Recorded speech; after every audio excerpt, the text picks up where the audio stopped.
आज के इस वीडियो में हम लोग बात करेंगे बलोच गवर्नमेंट इन एग्जाइल के बारे में। काफी समय से बलोच लोगों की तरफ से कहा जा रहा है कि पाकिस्तान आर्मी की तरफ से उनके ऊपर बहुत सारी अट्रॉसिटीज की जाती हैं।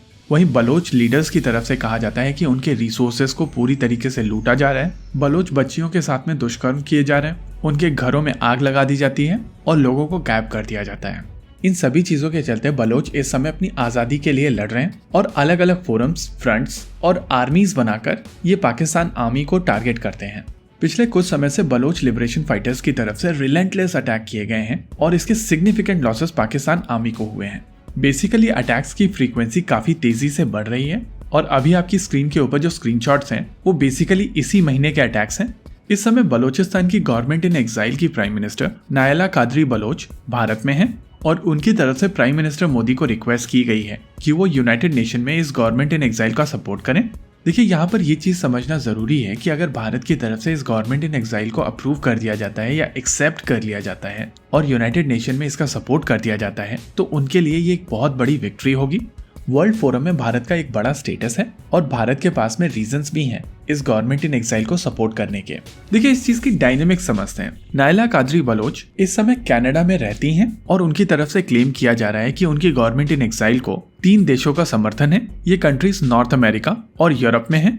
देखिए, ये Baloch government in exile recently form हुई है और यहाँ पर बलोच फ्रीडम फाइटर्स की तरफ से कोशिश की जा रही है कि पावर को कंसोलिडेट किया जाए, लोगों को एक साथ लाया जाए और फिर जाकर अपनी कोशिशों को शुरू किया जाए। इससे पहले नायला कादरी बलोच पीपल्स कांग्रेस की प्रेसिडेंट थी, लेकिन इसी साल 21 मार्च वाले दिन ये Baloch government in exile form की गई है। ये एक पूरी तरीके से फंक्शनल गवर्नमेंट है जो पार्लियामेंट्री डेमोक्रेसी फॉलो करेगी और इनकी इंस्पिरेशन नेताजी सुभाष चंद्र बोस है। देखिए, ऐसा नहीं कि ये पहली बार भारत आ रही हैं। 2016 में भी ये पहले भारत आ चुकी थी और ये फाउंडिंग मेंबर है हिंद बलोच फोरम की, जिसने अपना पहला सेमिनार आगरा में किया था। लेकिन इस बार की विजिट काफी ज्यादा डिफरेंट है क्योंकि अब वो प्राइम मिनिस्टर इन एग्जाइल हैं बलोचिस्तान की।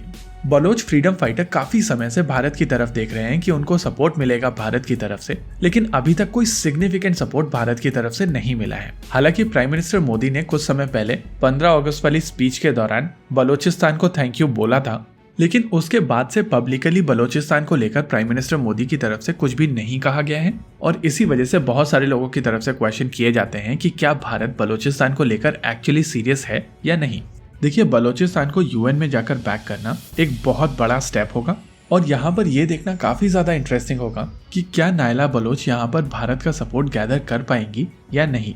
मीडिया से बात करते हुए नायला बलोच की तरफ से एक चीज कही गई है कि इस समय भारत के पास में अपॉर्चुनिटी है बलोचिस्तान को सपोर्ट करने की, लेकिन ये अपॉर्चुनिटी आज है, कल शायद ना रहे। इसके अलावा यहाँ पर यह भी समझना जरूरी है कि सपोर्ट का मतलब ये नहीं है कि बस डॉक्टर जयशंकर को यूएन में जाकर ये बोल देना है कि भारत सपोर्ट कर रहा है, बल्कि ये चीजें और ज्यादा कॉम्प्लेक्स हैं।